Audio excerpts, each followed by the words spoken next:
Olá a todos, como estão? Sejam bem-vindos. Pessoal, hoje eu trouxe para vocês aqui uma aula um pouco diferente da que nós estávamos acostumados a fazer, né, durante esse tempo. Pessoal, eu trouxe para vocês aqui hoje uma conversa, né, uma explanação, na verdade, sobre como é a estrutura do Enem. Como é a estrutura do Enem na disciplina, né, língua espanhola. Então, vocês sabem que o Enem ele tem algumas características próprias dele, eles sempre usam os mesmos mecanismos de avaliação, principalmente, eu posso falar com propriedade, da língua espanhola. Em torno de seus 12 anos, 13 anos de edição, né, que o Enem tem, de edições que o Enem já vem promovendo, eles não mudaram muito. Então, eles têm uma característica própria, né? A banca tem uma característica própria de como é que vai ser cobrado, como vão ser as questões, a estrutura dessas questões. Então, hoje, no nosso vídeo, na nossa videoaula de hoje, nós vamos falar um pouco sobre como é que vocês vão encontrar, vão se deparar com a língua espanhola na prova do Enem. Eu sei, pessoal, que muitos de vocês, ou alguns de vocês, já tentaram, né, já conhecem a estrutura da prova do Enem. Alguns é a primeira vez que estão fazendo. Então, isso é muito interessante para que vocês, quem já conhece a estrutura, vai perceber, né, vai reconhecer essa estrutura e talvez aprender mais alguma coisa, né, mais algumas características, né, que a prova nos dá. E quem vai tentar fazer agora, né, pela primeira vez, já vai começar a entender e a visualizar mesmo como são distribuídas as questões de espanhol no Enem, tá bom? Então, não esquece, pessoal, já assina a frequência de vocês, para vocês não esquecerem no final da aula. Assistam a esse vídeo novamente. Se vocês tiverem alguma dúvida ainda, podem entrar em contato comigo ou aqui pelos comentários do vídeo, tá? Eu costumo muito ficar clicando no vídeo para olhar os comentários de vocês, então alguns feedbacks, né? Embora ainda ache pouco, eu gostaria demais que vocês tivessem o interesse mesmo, a vontade mesmo de perguntar, né? Não fiquem com a dúvida, tá, gente? Não é porque nós, professores aqui do cursinho, estamos de forma online, com aulas gravadas, que nós estamos bloqueados, né? E que vocês a gente não pode interagir. Pelo contrário, as redes sociais, elas nos trazem isso, né? Essa vantagem. Então, por favor, perguntem, tirem as dúvidas de vocês, estudem, beleza? E, mais uma vez, gente, levem a sério de verdade a língua espanhola. A língua espanhola, ela, por mais que sejam só 5 questões, ela dá um salto no coeficiente, né, na nota final muito grande. Fora que você não pode zerar a disciplina, né? Então, vamos se dedicar, e eu tenho certeza que se vocês seguirem os passos, se vocês colocarem na grade de estudo de vocês, né, a língua espanhola, e vocês forem ali pincelando, escutando algumas coisas, algumas músicas, vendo alguns filmes, enfim, séries, tentando, né, captar mesmo, vai facilitar demais que vocês saiam bem na prova do Enem. Beleza? A gente vai começar aqui. Deixa eu só dar um zoom aqui no meu slide. Opa, não deu certo. Vamos ver se agora vai entrar. Eu acredito que vocês já estejam vendo o slide e me vendo também, né? Ao mesmo tempo. Bom? Ok, gente, vamos começar então. Olha. Então, língua espanhola, Enem 2021, estruturação. A estrutura, né, de como é cobrado as provas de espanhol no Enem. Eita, meu celular. Celular atrapalhando aqui nossa aula. Vamos lá. Grande perigo. Keep calm, porque hablo portuñol. Gente, personas, ticos e ticas, vamos desmistificar que saber portunhol é suficiente para uma boa prova de espanhol no Enem. Não é. Não é. Então, vamos deixar isso para um contexto muito arcaico, vamos deixar isso para trás, tá bom? Então, mantenga la calma, porque hablo portunhol, não. Você falar portunhol... muitas pessoas estão perguntando, professor, e o que é portunhol? Portunhol é como se fosse a junção do português e do espanhol. É uma tentativa de você tentar se comunicar em espanhol ou em português. Né? Por exemplo, deixa eu tentar esclarecer aqui. Eu vou até a Argentina ou até o Uruguai, e aí eu não sei bem o espanhol, eu vou tentar me comunicar ali misturando português e espanhol. Então, eu estou misturado ali, eu estou tentando falar um portunhol, né? E isso, gente, pode causar muitos problemas, principalmente porque a grande maioria das palavras são iguais, né, entre o português e o espanhol, mas existem algumas palavras que são heterossemânticas, são falsos cognatos, que são iguais, mas têm significados diferentes, tá bom? Então, falar portunhol não basta. Nós temos que aprender de verdade e aprender pelo menos o básico, mas que seja espanhol mesmo, e não seja só o portunhol, tá bom? Espanhol é igual português. Não é, gente. Olha a diferença aí até nas bandeiras já, né?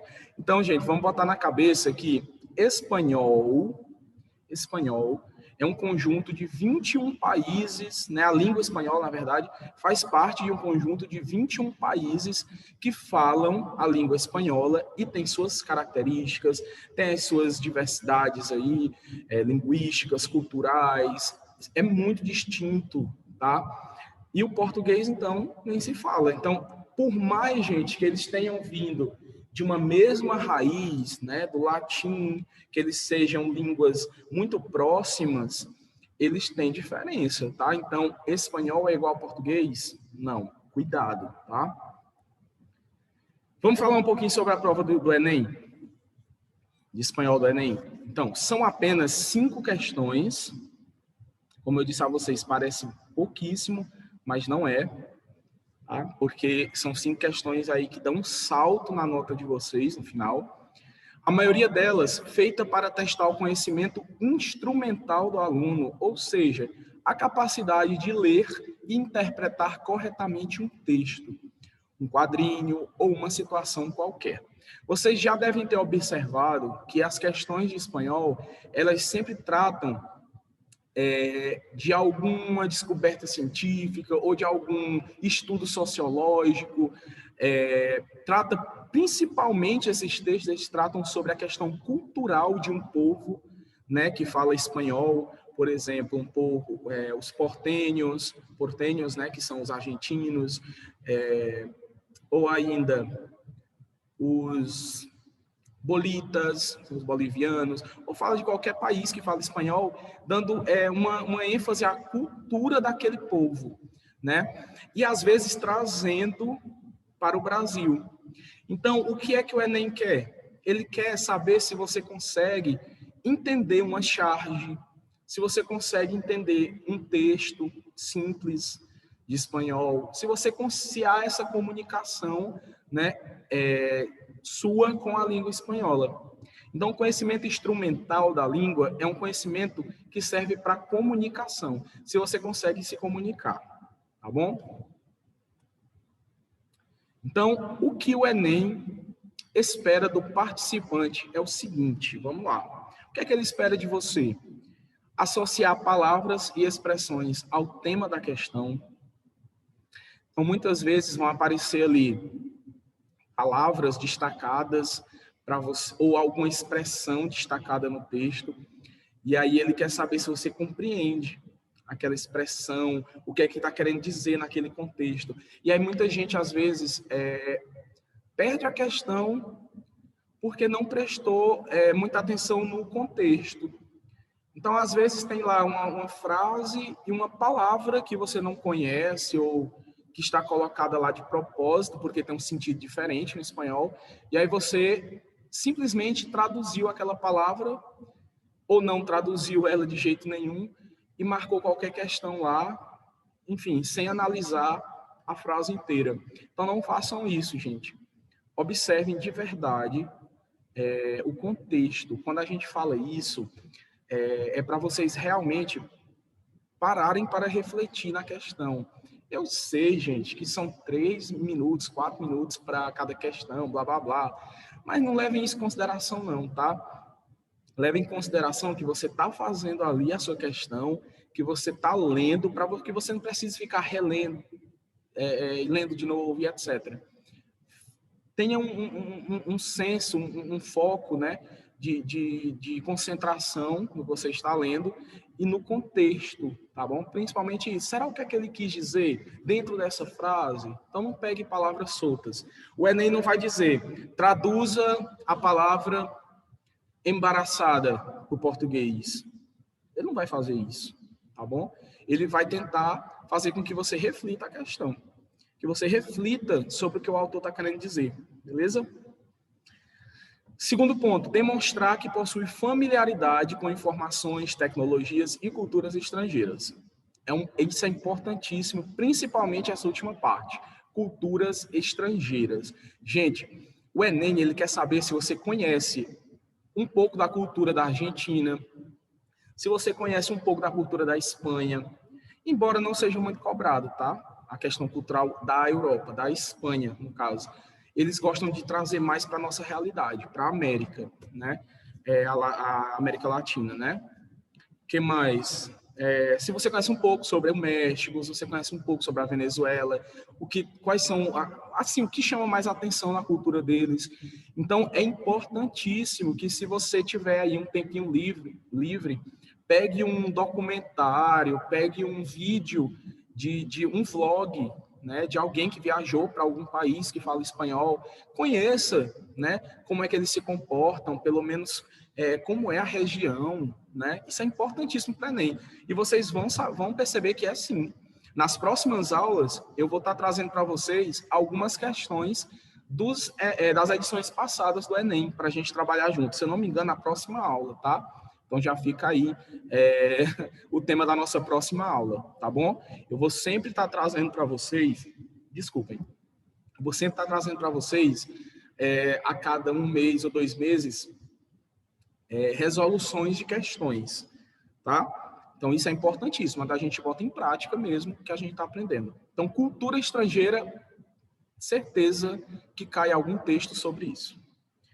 Conhecer estruturas linguísticas, sua função e seu uso social. Essa questão de estrutura linguística, função, uso social, é basicamente, gente, você saber que existem diferenças, que o espanhol da Argentina não é o mesmo espanhol da Espanha, nem é o mesmo do México, nem é o mesmo da Venezuela, da Bolívia, do Peru. Então, conhecer que existem essas variedades é importante para que você saiba a pluralidade que é a língua espanhola, certo?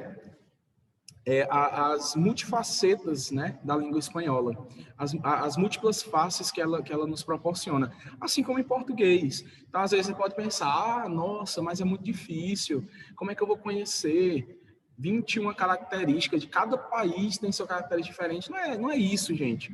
Mas se você parar para pensar, o português está aí com uma variedade enorme, não só do Brasil para Portugal, ou Brasil-Angola, Angola-Portugal, ou outro país que fala português. Não, as diferenças elas existem até regionais. Daqui de Picos para Teresina tem diferença, do Piauí para São Paulo, do Piauí para o Rio Grande do Sul, do Piauí para Goiás, enfim, existe diferença. A nossa língua é viva, assim como a língua espanhola é viva, então ela está em constante transformação aí, diversidade, tá bom? Então, conhecer essas estruturas linguísticas, o que quer dizer isso? É que você conheça que existem essas diferenças. Precisa conhecer todas? Não, mas faça um esforço para você conhecer, pelo menos que lá na Argentina eles têm um dialeto próprio de uso, eles usam muito o pronome vos, Então, eles dizem, vos trabajas en la tienda, ao invés de tu trabajas en la tienda, certo? Isso é uma característica do povo argentino. E, olha que interessante, o Enem, eles costumam sempre ter pelo menos um texto do El Clarín, que é um jornal famosíssimo lá da Argentina, né? É o El Clarín. Então, geralmente tem algum texto de lá. E eles sempre colocam alguns termos linguísticos, sempre puxando, né, a sardinha para os argentinos. Então, o modo como eles falam, beleza? Passando. Eita, que eu falo muito, a aula vai estendendo. Vamos lá. Reconhecer a importância da produção estrangeira como representação da diversidade cultural e linguística. O que é isso? Conhecer os seus artistas, conhecer as pessoas que fazem com que a língua espanhola seja preservada. O que faz uma língua ser preservada, gente, é a sua arte, são seus artistas. Então, conhecer um pouco sobre a Frida Kahlo, por exemplo, eu só estou dando um exemplo, tá? Claro que existe 1 milhão aí de artistas latinos, né? A Frida Kahlo, acredito que é uma das mais influentes, uma das mais famosas, né? A Frida Kahlo, feminista, uma mulher que sofreu muito, né? Uma grande artista da época dela, mexicana, né? Então ela carrega várias características do povo mexicano, retrata seu sofrimento nas obras. Gente, isso é interessantíssimo. Você que gosta, talvez você não goste tanto assim de espanhol, mas você gosta de história, procura conhecer um pouco mais sobre a Frida Kahlo. Ou talvez você não goste muito de espanhol, mas você gosta de artes, procure conhecer um pouco da Frida Kahlo, tá? Geografia, enfim, né? Sociologia, então nem se fala. Busquem conhecer os artistas também, tá bom? Da língua espanhola. Eu sei que vocês conhecem o RBD, né? Rebelde. Eu também conheço, gosto demais. Inclusive, aprendi muito espanhol com eles. Tenho nem vergonha de dizer isso, pelo contrário. E já conhecia, né? Grandes artistas mexicanos também. Vamos lá. Traduzindo. O Enem não quer que você simplesmente decore regras gramaticais. Isso é importantíssimo. Muita gente pensa que tem que decorar todas as regras gramaticais. Eu trago para vocês aqui, às vezes, alguns vídeos, algumas aulas de gramática, né? De verbos, e aí vocês já ficam assustados, que vocês precisam saber de tudo aquilo, decorar tudo aquilo. E não é bem assim. Entenda, o que está sendo pedido na questão, ou seja, ele não quer que você decore as regras gramaticais, ele só quer que você aprenda a refletir, que você saiba se situar num tempo, saiba que está falando do futuro, saiba que está falando do presente ou do passado, saiba em que contexto, né, temporal você está. Quando não se tem uma leitura atenta, o aluno pode correr o risco de cair em pegadinhas clássicas, como palavras parecidas em espanhol e em português, que têm significados diferentes, que são os famosos falsos cognatos, ou ainda heterossemânticos, né? Também há outra nomenclatura para falso cognato.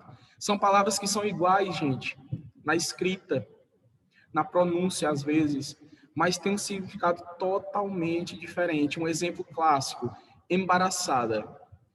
Quando você escuta embaraçada ou quando você vê escrita embaraçada, você já pensa, bom, embaraçada, confusa. Mas não, embaraçada em espanhol significa grávida. E aí? Você vai perder a questão por uma palavra? Não, né, gente? Você pega o contexto. La mujer estava muito contenta porque em seu exame se dio que ella estava embaraçada. Então, exame nenhum vai detectar, pelo menos não um exame comum, que você está confusa, está embaraçada. Não, vai detectar que ela estava grávida, que ela está grávida, ela estava muito feliz por isso. Então, peguem o contexto, não peguem somente a palavra, tá bom? Isso ajuda muito. A maioria das questões da prova de espanhol traz textos e o aluno é desafiado a entender o significado. O enunciado e as 5 opções da questão estão sempre em português, o que pode facilitar um pouco. Pode não, facilita demais. Muita gente diz, eu preferia que fosse em espanhol. as alternativas. Mas sabe por quê? Gente, quem fala isso, eu vou dizer logo. Eu não vou generalizar, não, mas a maioria das pessoas que falam isso são pessoas preguiçosas. Sabe por quê? Porque acha que as questões do Enem, bobos, acha que as questões do Enem são só ir lá no texto, pegar a questãozinha lá, na alternativa em espanhol, e identificar onde é que está falando aquilo ali no texto, e aí diz, estava falando no texto, então vou assinalar essa. O Enem nunca vai fazer isso, gente. Pode tirar o cavalinho da chuva. Não sejam bobos, não sejam bobos. As questões em português são muito melhor, por quê? Porque faz com que você reflita no seu idioma, tá bom? O Enem não quer que você encontre no texto, ele quer saber se você entendeu a intenção do autor, se você entendeu a opinião do autor. Outra coisa importante, a opinião do autor é quem comanda, é quem manda ali. A sua opinião de nada vale, gente. Então, por mais que a gente tenha que refletir sobre as questões, a gente tem que refletir, ele quer saber se você refletiu e você entendeu o que o autor quis dizer. Não é o que você pensa a respeito daquele assunto, não. Lá está falando sobre aborto, por exemplo. Aí, polêmico o tema, muita gente defende, muita gente discorda, enfim, né? Existe essa diferença. E aí o texto está falando sobre isso, sobre aborto. E aí você vai lá e tem uma alternativa que fala o aborto é errado. A outra diz o aborto é certo. Aí você vai na sua opinião e marca? É claro que não, gente. É a opinião do autor. É o ponto de vista do autor, do texto. Beleza? Lembrem disso. Tá bom? Então, de novo, só para recapitular. A estrutura da prova do Enem, as questões, né? Que vierem em texto, por exemplo, o texto é em espanhol, o enunciado, ou seja, a pergunta é em português, e as alternativas são em português. Isso facilita, por quê? Porque às vezes você lê o texto e você não entendeu tudo. O enunciado em português esclarece, ele resume o texto, em português para vocês. Isso é de grande valia, gente, de grande valia. Se você parar para pensar e analisar em outro idioma, seria mais difícil. Então, você já está tendo ali o privilégio de analisar a reflexão, o resumo que o Enem fez em português para você. Você está com a faca e o queijo na mão, gente. E ainda as questões em português. Então, levem isso como uma vantagem, tá bom? É muito mais vantajoso você refletir no seu idioma do que num idioma estrangeiro, tá bom? O que estudar para a prova de espanhol do Enem? Vamos lá.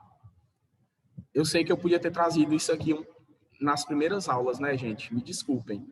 Mas eu parei para pensar. Eu disse, eu estou só passando conteúdo para os meninos, eu estou só jogando conteúdos, mas e uma conversa que a gente tem que ter sobre as provas, né, do Enem? Eu acho tão importante isso. Eu sempre faço com meus alunos, e eu ainda não tinha feito com vocês, mas antes tarde do que nunca. Nós estamos aqui no início, né, do nosso curso, né, do nosso cursinho, então ainda está a tempo, sim, viu? Vamos lá. Então, o que é que você vai estudar para a prova de fato? O foco maior das provas de língua estrangeira do Enem é a interpretação de textos, isso é fato. Isso significa que o estudante deve investir bastante tempo em leitura. Gente, entendam, eu não interpreto um texto, eu não consigo interpretar um texto bem se eu não conhecer o que ele está falando, se eu não conhecer o tema que ele está falando. Tá bom? Se eu estou falando sobre vamos supor, sobre CPI do Covid, né, que está em alta agora e tal. Gente, se eu não conhecer a CPI do Covid, se eu nunca tiver assistido um jornal, se eu nunca tiver assistido uma reportagem ou algo sobre a CPI do Covid, eu posso ler 22 mil textos sobre isso, que eu não vou entender muito. Eu vou ler ali e vou ter a opinião do autor e acabou. Mas eu não vou ter a minha. Eu não vou comparar a opinião do autor e a minha, eu não vou refletir sobre aquilo, certo? Então, leiam. Outra coisa, vocabulários. é uma ponto-chave do Enem em espanhol, são vocabulários. Então, é muito importante que você conheça as palavras. 90% das palavras em espanhol são iguais em português. Então, até aí, ok. Aqueles 10% ali, que são heterossemânticos, né, falsos cognatos, ou algumas expressões regionais, que você, pelo contexto, você entende, não tem desculpa para que você não consiga estudar, né, ou pelo menos tentar se familiarizar essas palavras. E como é que eu faço isso, professor? Leia, leia, beleza? Vai em sites como o El Clarín, o El Mundo, que mais? Nossa, tem vários sites, eu acho que eu vou até deixar aqui para vocês nesse slide ainda, com as sugestões. E procurem, gente, procurem textos que falem sobre textos, aliás, da Argentina, textos de países que falam espanhol, façam leitura, não custa nada, né? Não custa nada. E quem tiver um tempinho a mais, né? Quem tiver um tempinho, tiver mais interesse e quiser fazer uma leitura de um bom livro de literatura, pode entrar em contato comigo que eu passo para vocês. Só dizer, professor, que é o aluna tal do cursinho da prefeitura, eu queria saber se o senhor pode me enviar uma obra em PDF, em espanhol, para que eu faça uma leitura em espanhol e tal. Fiquem à vontade, beleza? E se não quiserem fazer isso, se tiverem muita preguiça, né? Porque às vezes a gente também não gosta de ler livros extensos. Tem textos, né, comuns. Leiam textos pequenos, notícias, etc. Tá bom? Continuando, o formato do texto varia muito, né? Ele pode ser um comum, aliás, desculpem, eu confundi aqui. O formato do texto varia muito. Pode ser um texto comum, com 2 ou 3 parágrafos. Pode ser um quadrinho em língua espanhola, por exemplo, Mafalda, Macanudos, pode ser Gaturro, Guile, tem vários, né? Pode ser um comercial, né, uma propaganda, ou um trecho de uma obra literária, uma música, um poema, etc. O que é que eu aconselho vocês? Gostam de quadrinhos? Leiam Mafalda. Gente, eu não sei vocês, eu sou apaixonado por Mafalda.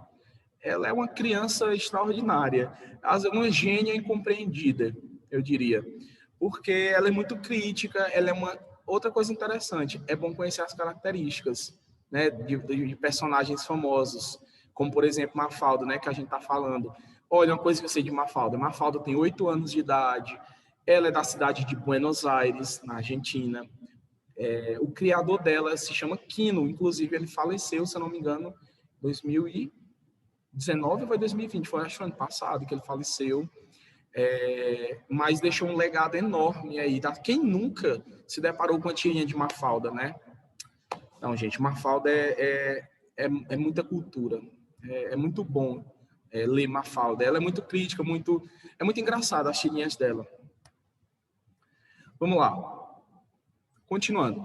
Claro que não dá para deixar a gramática de lado. Então, a gente falou lá que não precisa decorar regras gramaticais, mas que você precisa da gramática, precisa. Conhecer bem os tempos verbais, eu já tinha falado para vocês, pelo menos saber se é passado, se é presente, se é futuro. Não precisa você saber que é pretérito imperfeito subjuntivo, não. Saiba que é passado, saiba que é futuro e saiba o que é presente. Já está grandiosamente assim, você já dá um salto enorme já. O uso de pronomes e saber identificar palavras idênticas ao português são essenciais para uma boa leitura. Eles usam muito pronomes, né? Eles usam demais os pronomes. Então, é muito comum que você pegue palavras que você até compreende, né? Só que aqui no Brasil a gente não usa muito os pronomes, né? A gente tem a mania de tirar esses pronomes aí para ser mais rápido, mais dinâmico a fala. Mas eles usam, tá? Fique de olho também em quê? Em conjunções, advérbios, palavras homônimas em espanhol, que tem, né, são iguais, artigos definidos, indefinidos, substantivos e adjetivos, verbo ser, estar e haver. Esses 3 verbos são verbos de ligação, são verbos iniciais da língua. É muito interessante que você saiba conjugá-los, que você entenda, que você consiga saber que verbo é esse, né? Então, treinem-os, tá bom? Treine-os. Nós ainda vamos falar sobre conjunções, tá bom? Não se preocupe, daqui para o final do nosso curso tem 5 conjunções. Vai ter um capítulo sobre advérbios também. Palavras homônimas em espanhol, sinônimas, a gente está sempre vendo o tempo inteiro. Artigos definidos e indefinidos, se eu não me engano, nós já vimos, mas eu acho que tem também, lá à frente, tem um capítulo que fala só sobre eles. Substantivos e adjetivos a gente está vendo o tempo inteiro. E eles são bem parecidos com o português, tá bom? Verbo ser, verbo estar e verbo haver foi a primeira ou a segunda aula de espanhol. É só dar uma revisada, tá bom? Continuando. Para finalizar, né, gente? Porque senão vai ficar muito extensa a aula. Jornais em língua espanhola como El País, da Espanha, o El Clarín, da Argentina, são uma boa fonte de estudo. Além de trazer ao estudante um forte potencial social, político, econômico e cultural de países hispânicos. São fonte quase certa em alguma questão do Enem. Podem procurar. Vocês que gostam de pesquisar isso, o professor está falando bobagem ou não. Pesquisem nas edições anteriores do Enem. Pode pesquisar, de 2009, 2010 para cá. Todas as edições de Enem da língua espanhola têm algum texto do El Clarín. Todas. Ou do El País. Todas. Gente, são 2 jornais que eles sempre pegam textos de lá. Não pensem vocês que a banca do Enem elabora textos. Não é assim, não. A banca do Enem adapta textos. Ou simplesmente Ctrl+C, Ctrl+V. Eles pegam uma reportagem ali do jornal El Clarín da Argentina, uma reportagenzinha lá, interessante, eles colocam na prova e elaboram uma questão. É isso, gente. Então, busquem ler mais esses jornais, tá bom? Eles têm digital, claro que tem, né? Então, procurem ler. Não vão procurar, gente, pelo amor de Deus, receitas, novelas, fofocas, não é isso, né? Pelo menos quando vocês... Eu gosto também, mas não é o foco do Enem, tá bom? Quando vocês estiverem estudando para o Enem, com o foco de estudar para o Enem, para a prova do Enem, se baseiem e foquem principalmente em notícias que falem sobre política, economia, é muito certo, e principalmente está no topo da pirâmide, cultura de países hispânicos, cultura de alguns de países como Argentina, México, Espanha, Venezuela, Equador. Esses países são mais conhecidos, Chile, né, que são maiores, tem vários. Então, sempre busquem textos que falem sobre eles, tá? Outra dica importante, aumente o seu vocabulário o máximo que você puder. Leia textos. Como é que eu faço isso, professor? Lendo.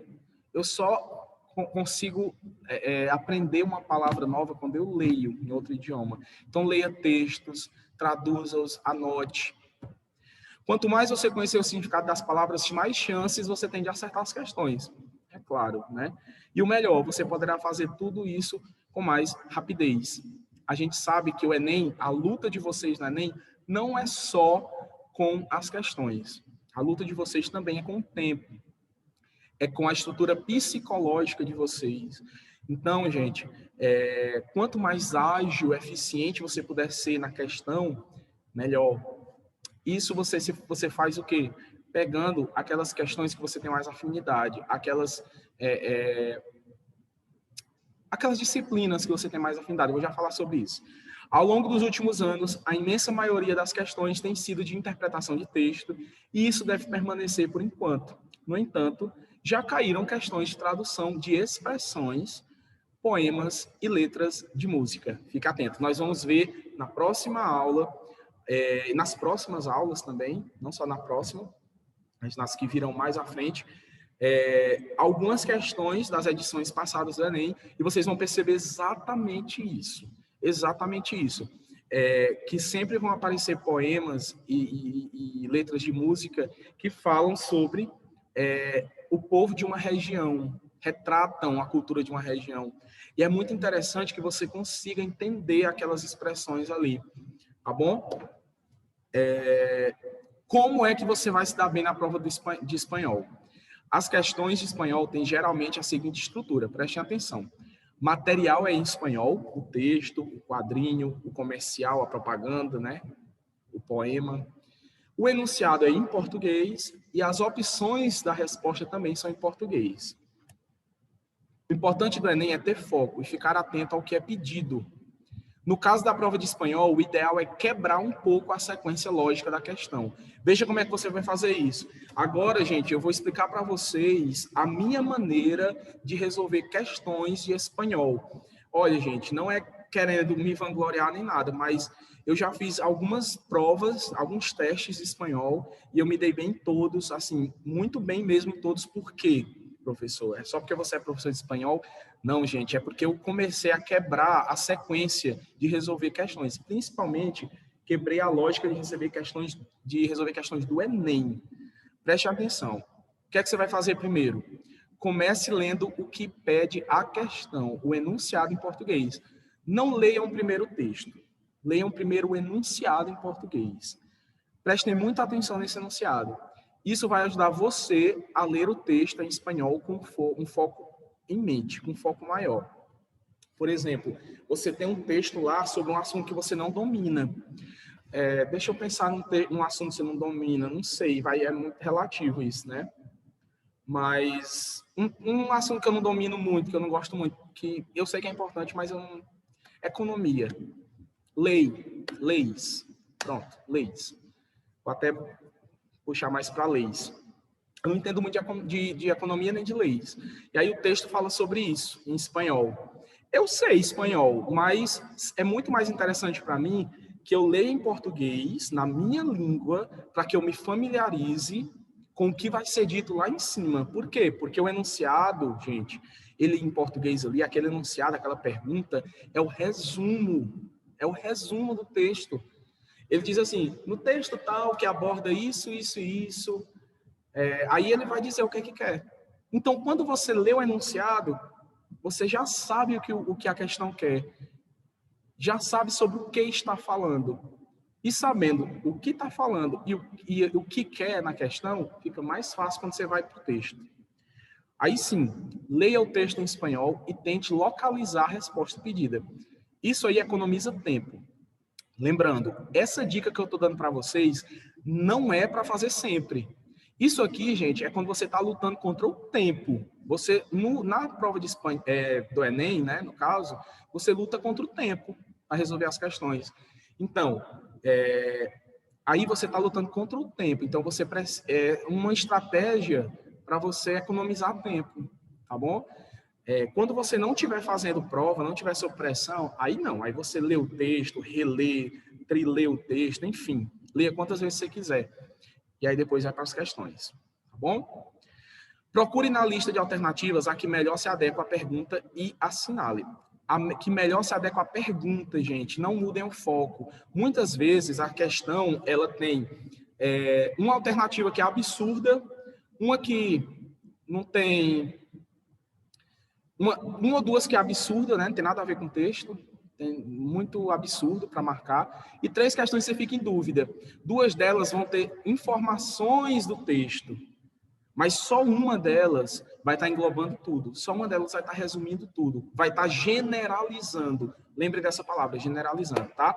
Chegar ao texto principal com um objetivo específico reduz bastante o tempo de assimilação. Leve essa dica com você, tá bom? Como estudar para a prova de espanhol? O Enem ele exige dos candidatos que optam pela língua espanhola um bom entendimento de questões políticas, econômicas e sociais, envolvendo os países latino-americanos e, em menor grau, a Espanha. Como eu disse para vocês, sempre eles buscam textos que falem sobre a América, tá bom? Países aqui da América. Por isso, é fundamental estar por dentro do contexto desses países, não apenas para a prova de línguas. Podem cair questões sobre esse tema em outras áreas também do conhecimento, né, de outros conhecimentos. Então, aqui, gente, eu trago para vocês alguns sites, tá bom, importantes, ó, o El País da Espanha, La Nación do Chile, El Clarín da Argentina, El Universal do México, o El País do Uruguai, o El Tiempo. Então, economizem o tempo de vocês de estudo, né, buscando matérias de interesse mundial, latino-americano, ou que tenham a ver com relação entre o Brasil e o país em questão. Todos esses textos que falam da relação entre Brasil e Uruguai, Brasil e Argentina, Brasil e México, é muito provável que caia, tá bom? Então, procurem reportagens, textos sobre isso. Ok? Gente, então é isso. A nossa aula ficou um pouco extensa dessa vez. Quero até pedir desculpa para vocês, mas é porque realmente é muito assunto. Gostaria que fosse presencial, mas como não é ainda, né? E a gente tem fé que o próximo semestre seja. A gente vai debater mais, vai conversar mais sobre isso, tá bom? Então não se preocupem, o slide vai ser enviado para vocês. Os slides sempre são enviados para vocês, tá? Fiquem com Deus. Qualquer coisa, qualquer dúvida, perguntem, tá bom? Eu estou aqui para isso. Um abraço, gente, e até a próxima aula. Tchau, tchau.